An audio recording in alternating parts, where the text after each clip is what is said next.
사상 최대 실적인데 주가는 폭락. 이게 주식판이 아니라 도박판입니다. 삼성전자가 사상 최대 실적을 냈습니다. 그런데 주가는 폭락했습니다.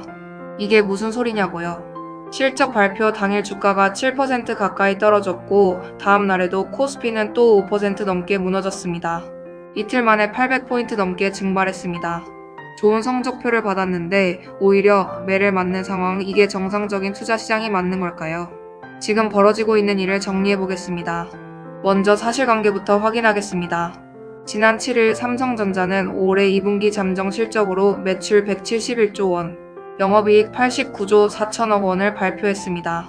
영업이익은 전년 동기 대비 1810%나 급증한 수치였고 시장 전망치였던 84조 원도 훌쩍 뛰어넘었습니다. 그런데 이 발표가 나온 당일 삼성전자 주가는 오히려 6.92% 떨어지며 30만원 선이 무너졌습니다. 장중에는 한때 9% 넘게 빠지기도 했습니다. 같은 날 코스피 전체도 요동쳤습니다.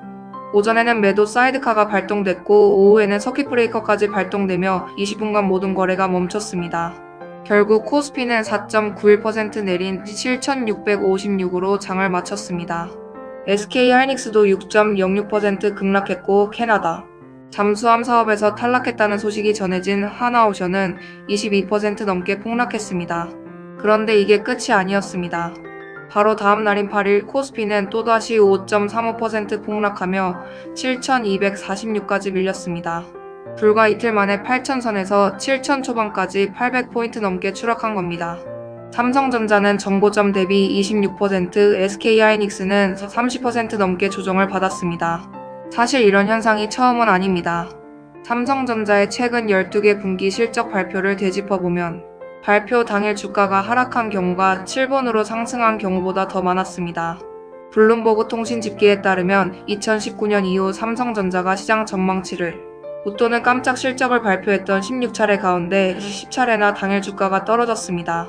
좋은 성적표를 받고도 주가가 떨어지는 게 이례적인 사건이 아니라 오히려 패턴에 가깝다는 뜻입니다. 역대급 실적을 냈는데 왜 주가는 곤두박질 쳤을까요? 전문가들은 이걸 재료 소멸이라고 설명합니다. 실적 발표 전에 이미 기대감이 주가에 다 반영돼 있었기 때문에 정작 발표가 나오자 오히려 차익을 실현하려는 매물이 쏟아졌다는 겁니다. 여기에 지난 5월 말 상장된 삼성전자와 SK하이닉스 주가를 2배로 추종하는 레버리지 상장 지수펀드까지 겹치면서 주가가 조금만 흔들려도 기계적으로 매도 물량이 쏟아지는 구조가 만들어졌습니다. 바로 이 지점이 지금 이 상황을 도박판이라고 부를 수밖에 없는 이유입니다. 실적이라는 펀더멘털보다 레버리지 상품의 기계적인 수급과 단기 심리가 주가를 더 크게 흔드는 상황이 벌어지고 있는 겁니다. 실제로 시장의 변동성을 나타내는 코스피 200 변동성 지수는 80에서 90 사이를 오가며 비정상적으로 높은 수준을 기록하고 있습니다. 코스피 시장에서 매도 사이드카는 올해 들어서만 16번, 서킷 브레이커는 6번이나 발동됐습니다. 역대 서킷 브레이커 발동 횟수로 따지면 무려 12번째에 해당합니다. 그만큼 시장 전체가 살얼음판 위에 있다는 뜻입니다. 수급을 들여다보면 이 도박판의 구도가 더 선명하게 보입니다. 급락 당일 개인 투자자들은 3조 1천억 원 넘게 순매수하며 물량을 받아냈지만 외국인과 기관은 그보다 더 많은 물량을 순매도했습니다. 흥미로운 건 이날 낙폭이 가장 컸던 종목들을 오히려 개인 투자자 상위 1%가 집중적으로 사들였다는 보도까지 나왔다는 점입니다. 다음 날에도 상황은 비슷했습니다. 떨어지는 주가를 개인들이 받아내는 사이 큰손들은 발을 빼는 흐름이 반복되고 있는 겁니다. 이런 모습을 두고 일각에서는 개인 투자자들이 떨어지는 칼날을 맨손으로 잡고 있다는 우려 섞인 표현까지 나오고 있습니다. 같은 기간 $1- 환율도 함께 흔들렸습니다. 오후 3시 반 기준 1,528원 선에서 거래됐는데 외국인 자금이 대규모로 빠져나가는 국면에서는 환율 변동성도 함께 커지는 경향이 있어 예의주시할 필요가 있습니다. 코스닥 시장도 예외는 아니었습니다. 코스닥은 1.87% 내린 831로 마감하며 올해 최저치를 기록했는데 이쪽에서는 반대로 외국인이 순매수하고 개인과 기관이 순매도하는 엇갈린 수급을 보였습니다. 코스피와 코스닥에서 개인과 외국인의 매매 방향조차 정반대로 나타난다는 점은 지금 시장 참여자들 사이의 시각차가 얼마나 큰지를 보여줍니다. 물론 이 상황을 다르게 보는 시각도 있습니다. 국내 증권사들은 대체로 이번 급락을 저가 매수의 기회로 해석하고 있습니다. 펀더멘털에 문제가 생긴 게 아니라 뜬소문에 가까운 노이즈로 주가가 흔들렸을 뿐이라는 겁니다. 실제로 삼성전자는 이번 실적에 10조 원대 성과급 충당금까지 반영하고도 이 정도 이익을 냈고, 이를 빼면 메모리 반도체 영업이익만 109조 원에 달했을 거라는 분석도 나옵니다. 반면 해외 쪽에서는 조금 다른 경고음도 나오고 있습니다.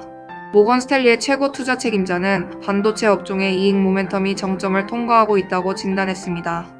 인공지능 투자 사이클 자체가 끝난 건 아니지만 그동안 과열됐던 반도체주의 상승 탄력은 둔화하고 대신 소비재나 은행, 바이오 같은 다른 업종으로 자금이 옮겨갈 거라는 전망입니다.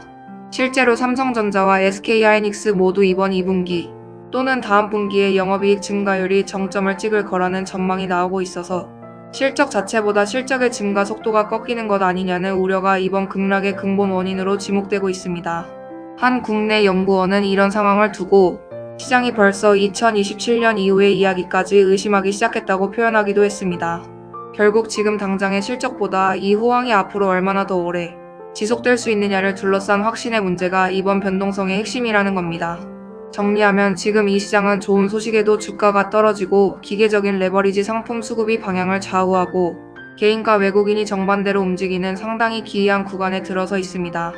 마치 카드패가 좋아도 판돈이 몰리는 방향에 따라 승패가 갈리는 도박판처럼 지금 코스피는 기업의 실적이라는 본질보다 단기 수급과 심리게임에 더 크게 휘둘리고 있는 셈입니다. 펀더멘털을 믿고 버티는 사람과 정점이 지났다고 보고 발을 빼는 사람들 사이의 힘겨루기가 지금 이 변동성을 만들어내고 있습니다. 앞으로는 어떻게 될까요? 전문가들은 7월 말에서 8월 초 사이 미국 빅테크 기업들의 실적과 설비 투자, 가이던스가 나오는 시점을 중요한 변곡점으로 보고 있습니다. 메타, 구글, 아마존, 애플 같은 기업들이 인공지능 관련 투자를 계속 늘릴지 아니면 속도를 늦출지에 따라 국내 반도체주의 방향도 갈릴 가능성이 큽니다. 실제로 이번 조정의 근본 원인 중 하나로 빅테크들의 데이터 센터 투자 증가 속도가 내년에는 둔화할 거라는 우려가 지목되고 있어서 이 부분의 실제 가이던스가 어떻게 나오느냐가 관건입니다. 또한 삼성전자와 SK하이닉스의 다음 분기 실적이 실제로 증가율 둔화를 보여줄지 여부도 핵심 변수입니다.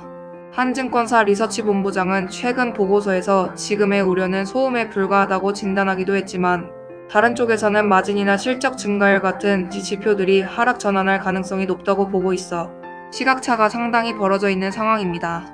다만 이 영상은 특정 종목의 매수나 매도를 권유하는 내용이 아니라는 점을 분명히 말씀드립니다. 지금 벌어지고 있는 변동성이 어디로 향할지는 전문가들 사이에서도 의견이 첨예하게 갈리고 있고 저 역시 금융 전문가가 아닙니다. 투자와 관련된 결정은 반드시 각자의 판단과 책임하에 신중하게 내리시길 바랍니다. 여러분은 지금 이 상황 저가 매수의 기회라고 보시나요? 아니면 반도체 호황이 정점을 지난 위험 신호라고 보시나요? 여러분의 생각을 댓글로 남겨주세요.